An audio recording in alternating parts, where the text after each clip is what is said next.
Friends, कितना डर है हमें आजकल। कौन सा डर है जो आपके मन में सबसे ऊपर है इस समय? कोरोना का डर? दुनिया खत्म हो जाएगी ये डर? तो फ्रेंड्स, आइए आज हम स्वाध्याय में इसी डर को एड्रेस करते हैं अपनी एक बुक में जिसका टाइटल है फियर।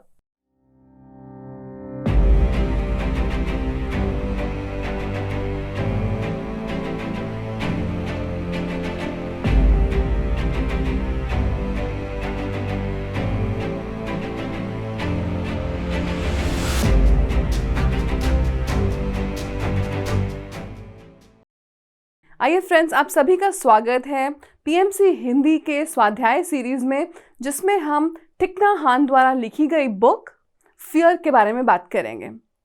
थिक नhat हान फ्रेंड्स एक मंक हैं, वियतनामीज मंक हैं। इन्होंने बहुत सारी बुक्स लिखी हैं, जैसे mindfulness, the practice of mindfulness, जैसे यू आर हियर।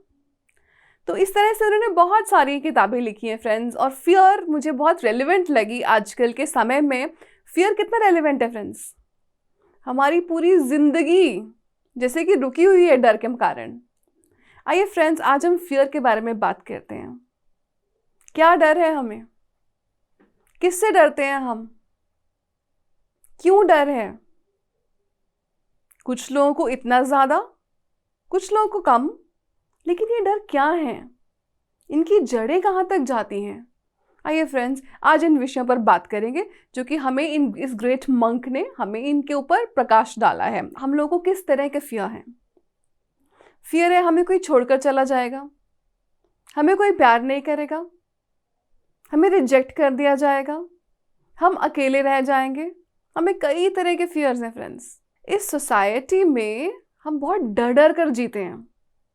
क्या हम सबने वो गाना नहीं सुना, सारी उम्र हम डर डर के जी लिए, अब तो खुल के जीने दो, एक पल तो खुल के जीने दो। सो फ्रेंड्स, समय आज आ चुका है कि हम इन फियर्स को समझें, इनको एड्रेस करें। क्या है, क्यों है और क्या कर सकते हैं हम?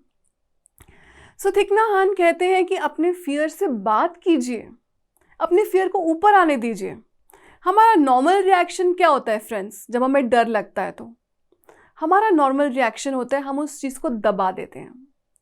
और दबाने में हमको लगता है, उसको सप्रेस करने में हमको लगता है कि अब वो फियर नहीं है। सो फ्रेंड्स, ये तो एक चोट की जैसे हो गया, जो कि बहुत बुरी तरह से आप घायल हैं, लेकिन आप उसकी तरफ ध्यान देने के बजाय आप बस उसको किसी एक गंदे कपड़े से ढक देते हैं कि किसी उस टाइम तक वो चोट दब जाती है। अल्टीमेटली क्या हो रहा है वहाँ पे? क्या कोई हीलिंग हो रही है या और ज़्यादा गड़बड़ हो रही है? आप खुद सोचिए। तो हमारा फियर भी एक ऐसी इमोशन है जिससे हम सभी ग्रस्त हैं। सो इस फियर को दबाने के बजाय थिक नhat हान कहते हैं कि इसको ऊपर आने दीजिए, let it come to the surface. और फिर क्या करें? ये ऊपर आ गया, आपको दिख रहा है कि ये फियर है। तो फ्रेंड्स, पहला स्टेप, किसी भी इमोशन को आप डील करना चाहते हैं, यहाँ पर हम फियर की बात करें, डर की बात करें, आप डर से डील करना चाहते हैं, पूछिए ये डर कहाँ है। सबसे पहले तो ये मानिए, ये जानिए कि डर है।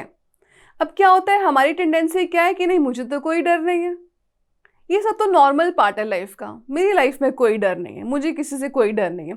हम दबाते हैं अपनी रियल फीलिंग्स को। मुझे कोरोना का कोई डर नहीं है, मुझे मरने का कोई डर नहीं है। हमने काफ़ी बार सुना है ये लोगों कहते हुए, but do they actually mean it? So आप इसको, फियर को, पहला स्टेप तो है फ्रेंड्स एक्नॉलेज करना, मानना कि हाँ फियर है। डिनाई करते रहेंगे, डिनाइल मोड में ही रहेंगे तो उस फियर को वो कहीं नहीं जाने वाला, वो वहीं रहेगा एक पस फील्ड बॉयल के जैसे, और वो और बुरा होता जाएगा दिन ब दिन वो और बुरा होता जाएगा। तो समय है कि हम इसको सबसे पहले एक्नॉलेज करें कि हाँ ये फियर है, इसको ऊपर आने दीजिए। उसके बाद आप इस फियर को प्यार से देखिए, look at it with a lot of love, with a lot of compassion. उसको दबाया हमने जिंदगी भर है, लेकिन अब हम उससे बात करेंगे, पूछेंगे कि ये फियर कहाँ से आया मुझे बेसिकली। ये अबैंडनमेंट का फियर, रिजेक्शन का फियर, कहाँ से आ रहे हैं ये फियर्स? फ्रेंड्स, थिक नह हान एक और बहुत इंटरेस्टिंग बात बताते हैं जो शायद हम जानते हैं किसी ना किसी लेवल पर, लेकिन भूल चुके हैं आज। और वो ये कहते हैं कि एक जो बेबी होता है जब अपनी माँ के वूम्ब में होता है तो वो एक बहुत सेफ प्लेस होती है। 9 मंथ्स के लिए बच्चा अपनी माँ के वूम्ब में रहता है और चाइनीज़ में इसको बोलते हैं the palace of the child. बच्चे का पैलेस, सोचिए कितना सुंदर एक्सप्रेशन है। हमने जनरली क्या सुना है कि नर्क का स्थान है, नर्क भोग रहा है बच्चा, लेकिन चाइनीज़ बोलते हैं the palace of the child.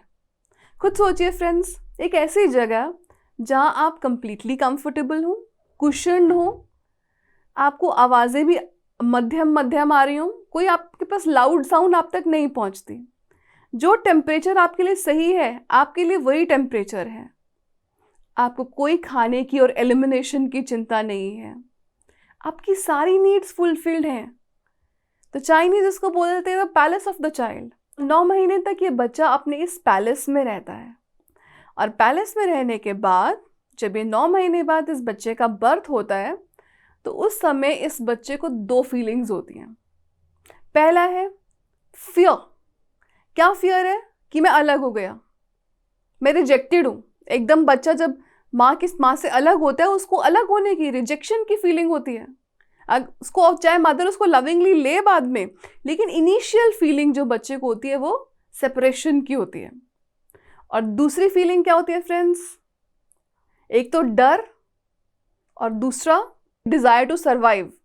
सो ये बच्चा जो अभी तक एमनियोटिक फ्लूइड के अंदर था, जिसको खुद के लिए सांस भी लेने की ज़रूरत नहीं पड़ रही थी, ऑल ऑफ अ सडन इस बच्चे को स्ट्रगल करना पड़ता है एक ब्रेथ के लिए। तो उसको ये जो स्ट्रगल है और ये जो डर है, ये जो फियर है, ये जो डिज़ायर है, ये हमारी प्राइमल फियर एंड डिज़ायर है। पहली डिज़ायर, पहला फियर। तो जो हमको जिंदा रहना है ये हमारे अंदर पहली डिज़ायर है।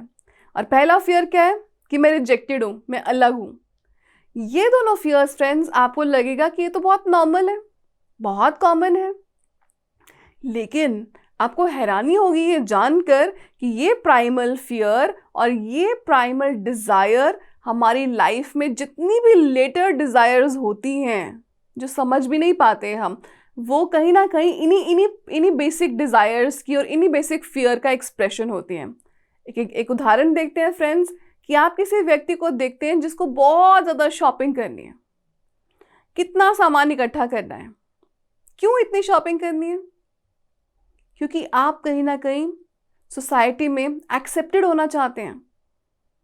इसलिए आप उन कपड़ों के थ्रू, उन गहनों के थ्रू, उस सामान के थ्रू सोसाइटी में एक्सेप्ट होना चाहते हैं और इसीलिए आप कंपल्सिव शॉपर हो जाते हैं। कहीं ना कहीं हम सभी को ये फीलिंग रहती है कि हमको एक्सेप्ट होना है, we have to be accepted. ये हमारे प्राइमल फियर्स हैं, पहला फियर और पहला डर।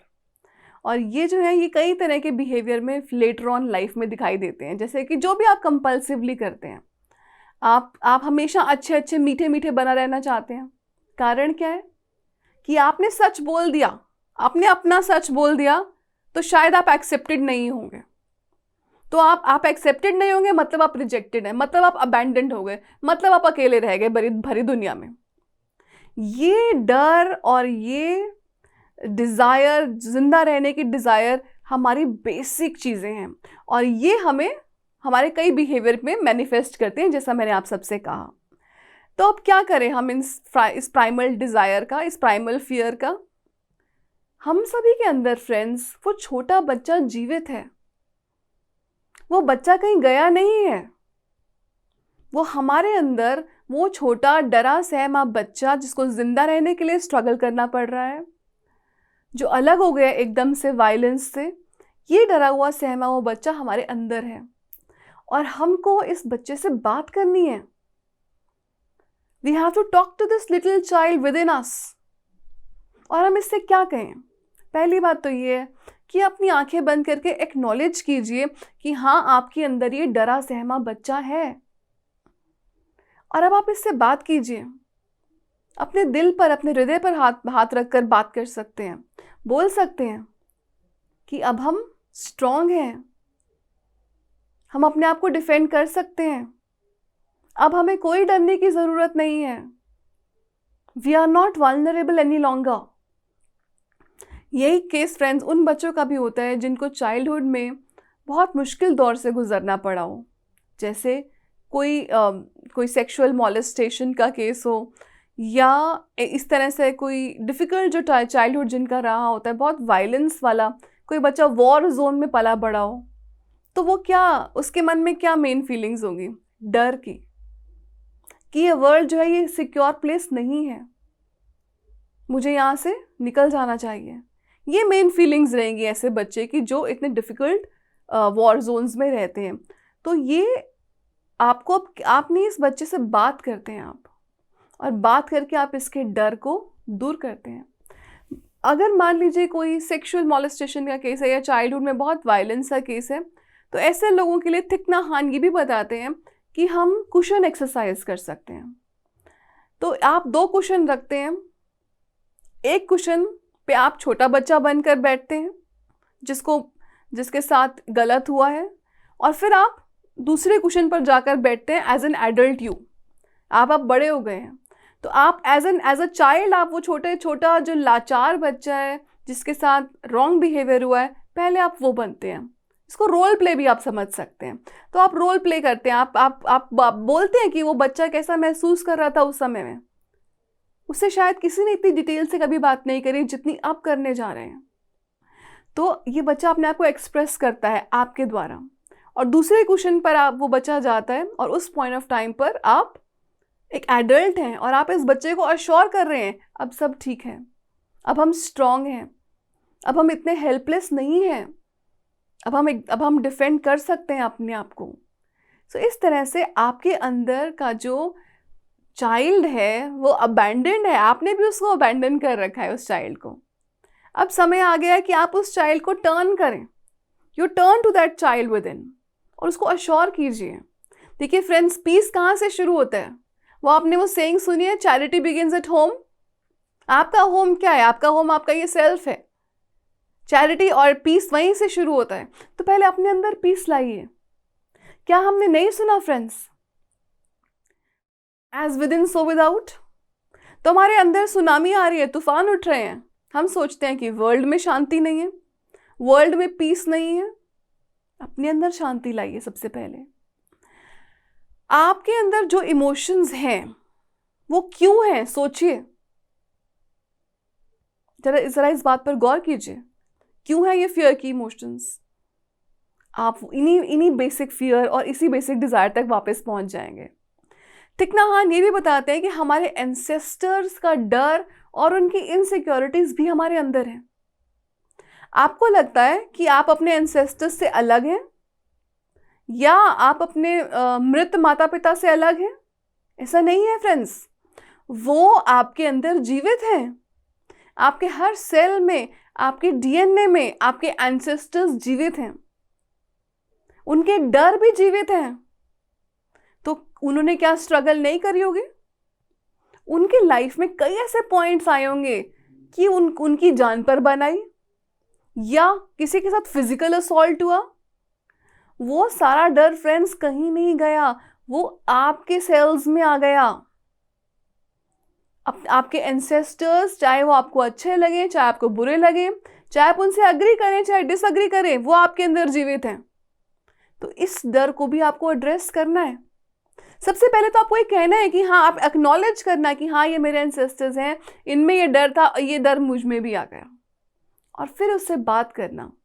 फ्रेंड्स, हम ये बात करने पर क्यों एम्फेसिस कर रहे हैं? क्योंकि क्या होता है कि आप अपने डर के, जब आप डर के बारे में सोचते हैं ना, आप उस मोमेंट के बारे में सोचते हैं जब आपके बहुत बुरी तरह से आपको पीटा गया था या आपके साथ फिजिकली कुछ गलत किया गया था, आप उसके अंदर खो जाते हैं, आप उसके अंदर डूब जाते हैं। लेकिन थिक नह हान क्या बता रहे हैं कि उसमें डूबने के बजाय आप माइंडफुली उस डर को देखिए। मतलब एक गैप बना लीजिए उस डर में और अपने आप में, कि आज मैं इसको देख रहा हूं एक दृष्टा की तरह, एक विटनेस की तरह। आज मैं विक्टिम नहीं हूं। फ्रेंड्स, डर का एक बेसिक कारण ये भी है कि या हम अपने पास्ट में रहते हैं या हम अपने फ्यूचर में रहते हैं।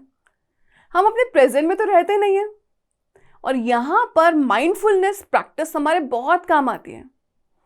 माइंडफुलनेस क्या है फ्रेंड्स? जिस मोमेंट में है उस मोमेंट में फुली प्रेजेंट रहिए। दिमाग तो दौड़ेगा, आगे दौड़ेगा नहीं तो पीछे दौड़ेगा। मंकी माइंड ऐसे ही थोड़ा ना कहा गया है इसे। या तो वो आगे भागेगा या पीछे भागेगा, लेकिन आपने उसको प्रेजेंट मोमेंट में पकड़ कर रखना है कि हम बस यहाँ से देख रहे हैं, साक्षी भाव से देख रहे हैं। अब प्रेजेंट पास्ट जा चुका है, उसका मुझ पर अब कोई कंट्रोल नहीं है। फ्यूचर का किसी को क्या पता, जो है वो प्रेजेंट मोमेंट ही है। फ्रेंड्स एक ये सेइंग भी आती है, the sweet soft spot of the present. जो डॉक्टर जो डिस्पेंजा इसके बारे में बात करते हैं, sweet soft spot of the present. तो ये जो प्रेजेंट मोमेंट है बहुत कीमती मोमेंट है। जब माइंडफुलनेस भी फ्रेंड्स एक एनर्जी है। क्या होता है, क्यों मंक्स अपने आप को उसी मोमेंट में रखने की प्रैक्टिस करते हैं? क्यों चाइनीज जापानीज चाय ऐसे सिप सिप सिप करके पीते हैं, आधा आधा घंटा चाय पीते हैं? उनके लिए वो एक सेक्रेट सेरेमनी है जिसमें वो माइंडफुलनेस को प्रैक्टिस कर रहे होते हैं। अब माइंडफुलनेस क्या करता है कि ये आपके लिए एक एनर्जी रिलीज करता है, कॉन्सेंट्रेशन की एनर्जी रिलीज करता है। और जैसे जैसे आपकी कॉन्सेंट्रेशन की एनर्जी इंक्रीज करती जाती है तो क्या होता है, आपको इंसाइट्स मिलने शुरू हो जाते हैं, कहीं ना कहीं से आपको कुछ इंस्पिरेशन मिलनी शुरू हो जाती है। ये एक बहुत कीमती प्रैक्टिस है कि आप जिस भी मोमेंट में हैं आप उस मोमेंट में अपने आप को शांत कर सकें। फ्रेंड्स इमोशंस हमारे ये ह्यूमन बीइंग्स का शायद एक लाइफ का, हर ह्यूमन बीइंग का लाइफ का लेसन है कि अपनी इमोशंस को डील करना। हम किस बेस्ट वे में अपनी इमोशंस के साथ डील कर सकते हैं। कितना गुस्सा है, कितना हेट्रेड हो, क्या हम उसके साथ बह जाते हैं? सोचिए। या हम अपने उस प्रेजेंट मोमेंट में खड़े रहते हैं सॉलिडली एक पेड़ के जैसे, और हम उसके साथ बह नहीं निकलते।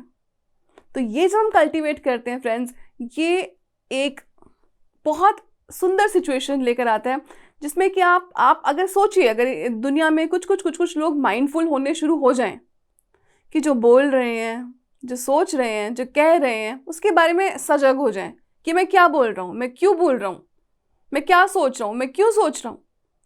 तो आप सोचिए वर्ल्ड कितना डिफरेंट होगा।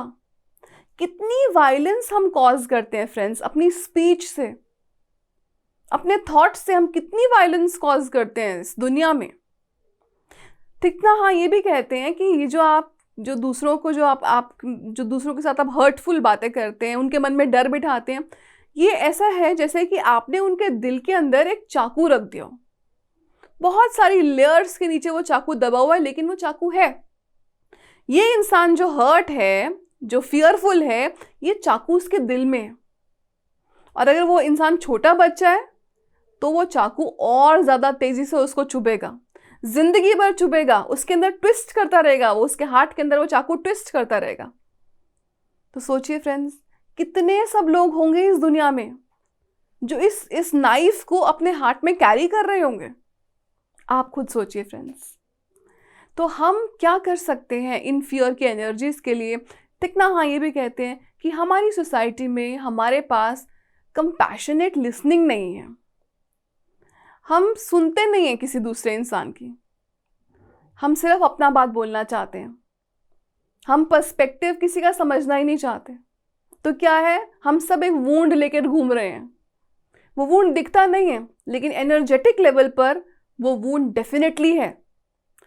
क्यों हमको साइकाइट्रिस्ट के पास जाने की जरूरत पड़ती है? क्योंकि हमसे किसी ने बात ही नहीं करी, हम खुल के अपने आप को एक्सप्रेस ही नहीं कर पाए कभी कि ये डर क्यों है, क्या जड़ है कि अब हम प्रेजेंट मोमेंट में हमारे पास ये अवेयरनेस नहीं है फ्रेंड्स। और इसीलिए हमारी लाइफ इतनी डिफिकल्ट हमने बनाई हुई है, जो कि एक जॉयफुल लाइफ होनी चाहिए थी। तो आपके एंसेस्टर्स की एनर्जी को आप एक्नॉलेज कीजिए और ये मानिए कि हर इंसान के अंदर सीड्स होते हैं। हम सभी के अंदर सीड्स हैं फ्रेंड्स। ऐसा कोई नहीं है कि आपके अंदर सीड ही ना हो। आपके अंदर हैप्पीनेस का सीड है, जॉय का सीड है, कंपैशन का सीड है। साथ साथ आपके अंदर सीड्स हैं एंगर के, हेट्रेड के और एनवी के, जेलसी के, सब सीड्स हैं हमारे अंदर। फिर क्या फ़र्क है? फ़र्क ये है फ्रेंड्स कि हम कौन से बीज को पानी दे रहे हैं। What are we watering? Which seeds are we watering? ये फ़र्क है। तो आपने अगर कंपैशन के सीड्स को पानी दिया तो कंपैशन बढ़ेगा आपके दिल में, और आपने अगर हेट्रेड और एंगर के सीड्स को पानी दिया तो वही बढ़ेगा। सोचिए फ्रेंड्स कि एक किसी भी सिचुएशन में काम रहना कितना ज़्यादा इंपॉर्टेंट है। कैसे बुद्धा काम रहे अंगुलीमाल के सामने खड़े होकर भी। अंगुलीमाल वो डरावना डाकू जिसने कितने ही लोगों का खून किया था, कैसे बुद्धा उसके सामने खड़े रहे, कोई डर नहीं, कोई पसीना नहीं, एकदम शांत। कहाँ से आई होगी ये शांति?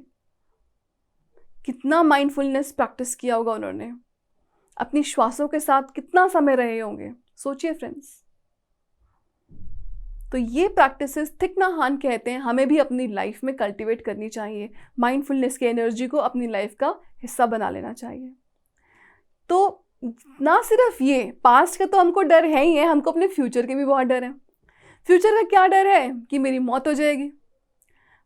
डेथ जो है वो उसके बहुत डर होता है सभी के मन में। सो आपकी मौत हो जाएगी, आप बूढ़े हो जाएंगे, आप कमज़ोर हो जाएंगे, आपका सब कुछ चला जाएगा। ये हमारे फ्यूचर के डर हैं। तो फ्यूचर के डर को भी फ्रेंड्स एड्रेस करने का वही तरीका है, एनर्जी ऑफ माइंडफुलनेस। कि हाँ, मुझे ये डर है, लेकिन मैं इस समय प्रेजेंट मोमेंट में हूँ, और ये मोमेंट बहुत सुंदर है, बहुत कीमती है, और मैं अपनी सांस के साथ, अपनी अवेयरनेस के साथ, अपने हर कदम के साथ इस एनर्जी में रहूँगा। तो फ्रेंड्स, आपके फ्यूचर के डर, आपके पास्ट के डर शांत होने शुरू हो जाएंगे। एक और बात थिक नह हान बड़ी इंटरेस्टिंग कहते हैं जो मैं आपको बताना चाहूँगी। वो कहते हैं कि आप अपने क्यों आपका एंगर ख़त्म नहीं हो रहा, क्यों आपकी हेट्रेड जो है वो अभी भी उतनी स्ट्रांग है? क्योंकि आप उसको एक दुश्मन की तरह देख रहे हैं। Don't look at it as an enemy. उसको देखिए एक छोटे बच्चे के जैसे जो आपकी अटेंशन मांग रहा है। अब सोचिए, कोई छोटा बच्चा आपके सामने रो रहा हो, आप उसको उठा के विंडो से बाहर तो नहीं फेंक देंगे ना। आप कोशिश करेंगे कि आप उस बच्चे के देखें कि उसको क्या प्रॉब्लम है, उसको सुनेंगे, उसको शांत करेंगे, और फिर वो आपके साथ आगे बढ़ेगा। यही तो फ्रेंड्स है कि हमको अपनी सभी तरह की इमोशंस को लेकर आगे बढ़ना है। किसी को हमको सप्रेस नहीं करना, दबाना नहीं है, क्योंकि जो हम सप्रेस करते हैं वो और अगली फॉर्म्स में बाहर आता है। सो इस तरह से फ्यूचर के डर, पास्ट के डर, डेथ का डर, बहुत सारे डर हैं हमें। इनफैक्ट फ्रेंड्स, ये जो मैं आपको डेथ का डर बता रही हूँ, इसमें भी बुद्ध के एक डिसाइपल थे, और वो उनका बहुत तबीयत ख़राब थी। बुद्ध उनके पास जाते हैं और उनसे बोलते हैं कि तुम्हारे साथ मैं अपने 2 डिसाइपल्स और छोड़ देता हूँ, तुम्हारा वो ख्याल रखेंगे, और तुम जो है अपनी ब्रेथ पर ध्यान दो, बस अपनी ब्रेथ, नॉर्मल ब्रेथ पर ध्यान दो। तो बुद्ध के 2 डिसाइपल्स आनंदा और एक और डिसाइपल सारिपुत्र उनके पास रुक जाते हैं, और वो पूछते हैं कि क्या तुम्हें तकलीफ़ हो रही है? तो उन्होंने कहा मुझे बहुत तकलीफ़ हो रही है। तो उनको लगता है कि पहले तो इस व्यक्ति के मुंह पर मुस्कुराहट लानी चाहिए। तो बोलते हैं कि आप इमेजिन कीजिए, आपको कैसा लगता था जब आप इतना सारा बुद्ध के साथ समय बिताते थे, इतने सारे अच्छे काम करते थे, अपनी इतनी सारी वेल्थ को लोगों में फ्रीली बांट देते थे, आपको कितनी खुशी मिलती थी उन सब कामों को करके। और ये विजुअलाइजेशन करते करते आनंद पिंडिका के चेहरे पर मुस्कुराहट आ गई। तो इन दोनों ने अपना पहला काम तो कर दिया कि सबसे पहले तो मुस्कुराओ, और उसके बाद उन्होंने दूसरी मेडिटेशन करानी शुरू कर दी, और जो कि ये कह रही थी कि मैं ये बॉडी नहीं हूँ, I am not this decaying body, I am more than this body. तो इस तरह से उन्होंने उनके पूरा स्टेट ऑफ माइंड को, आनंद पिंडिका के पूरा स्टेट ऑफ माइंड को पूरा चेंज कर दिया। फ्रेंड्स, यही तो होता है, किसी के फियर को आप शांत करेंगे तो आपके ही फियर सारे खत्म हो जाएंगे। आज हमारी सोसाइटी में कितना टेररिज्म है, और इनमें आप कितने सारे तरह के डर हैं। लाखों अरबों डॉलर्स खर्च किए जाते हैं और बड़े स्ट्रॉन्ग वॉल्स बनाने में, और सारे वेपन्स इकट्ठे करने में, और तरह के लेटेस्ट एयरप्लेन्स, फाइटर प्लेन्स को लेने में। लेकिन क्या हम सेफ हैं तब भी? अगर ये सच होता तो कभी वॉर्स होते ही ना। आपकी सेफ्टी किस बात पर डिपेंड करती है? आपकी सेफ्टी इस बात पर डिपेंड करती है कि सामने वाला आपके साथ कितना सेफ महसूस कर रहा है। अगर आप अपने सामने वाले व्यक्ति की बात को सुन सकें, उसको अपनी अनडिवाइडेड अटेंशन, अपनी कंप्लीट प्रेजेंस दे सकें, तो ही हम एक सेफ समाज का निर्माण कर सकते हैं। सेफ समाज सिर्फ वेपन्स से नहीं आता फ्रेंड्स, सोच से आता है, माइंडफुलनेस से आता है। जब आप अपनी सोच को बदलने का ठान लेते हैं तो आपका जीवन और पूरे संसार का जीवन बदल जाता है उस मोमेंट में। इस तरह से फ्रेंड्स थिक नह हान हमें बहुत सारी और भी टेक्निक्स देते हैं। ब्रेथ पर बोलते हैं कि आप अपनी ब्रेथ पर फोकस कीजिए। कोई अगर डरा हुआ था, कोई आपका चाइल्डहुड का भी कोई इंसिडेंट हुआ है, तो उसमें वो एक कपल का एग्जाम्पल देते हैं, जिसमें कि वो जो कपल है वो थिक नह हान वगैरह सब मंक्स के साथ रह रहे थे। तो उन्होंने एक टास्क दिया कि आप अपने फादर को लेटर लिखिए, लविंग लेटर लिखिए। तो वो जो व्यक्ति आया था वो नहीं लिख पाया उस लेटर को। क्यों? क्योंकि उसके मन में इतना खौफ था अपने फादर का। वो कितना मर्जी कोशिश करता, वो उस लेटर को नहीं लिख पाता। तो थिक नह हान ने उनको एक टास्क दिया कि आप एक हफ्ता ये एक्टिविटी करो, that breathing in I see my 5-year-old self and breathing out I smile at my 5-year-old self. तो ये उन्होंने एक्टिविटी उसको करने को बोली, जिससे कि उसके जो बहुत डीप रूटेड फियर्स थे उनका रेजोल्यूशन हो सके। सो फ्रेंड्स, ऐसी करके इस तरह से हमें बहुत सारी प्रैक्टिसेस दी हैं थिक नह हान ने, और एंड में वो कहते हैं कि आप बोधिसत्व बन सकते हैं अगर आप किसी को भी नुकसान ना पहुंचाएं, किसी के साथ कटु शब्द ना बोलें, गलत एक्ट्स ना करें। जो आप अपनी रिलेशंस रखें, अपनी सेक्सुअल रिलेशंस रखें, वो लव पर बेस्ड हो, डीप लव, डीप कमिटमेंट। और आप अपने आप को नरिश करें, ना सिर्फ अपनी बॉडी को नरिश करें, अपनी सोल को नरिश करें। और ये देखें कि आप अपनी सभी सेंसेस से क्या फीड कर रहे हैं अपने आप को, क्योंकि आपका नरिशमेंट सिर्फ खाना नहीं है, आपके विचार हैं। आप अपनी सेंसेस से अपने अंदर क्या ले रहे हैं, ये सब बहुत ज़रूरी है इस वर्ल्ड में पीस लाने के लिए। अपने अंदर पीस तो सब जगह peace. So friends, I hope आपने इस बुक को एंजॉय किया होगा और आप इस बात को रियलाइज़ करेंगे कि most of our fears are very very baseless. क्योंकि अगर हम अपने आप को प्रेजेंट मोमेंट में एंकर कर लेते हैं तो ना पास्ट रह जाता है, ना फ्यूचर रह जाता है। फ्रेंड्स, इसी के साथ इस वीडियो का समापन करती हूँ और आपसे इजाज़त चाहती हूँ। Till the next time, I see you. Love and light to all of you.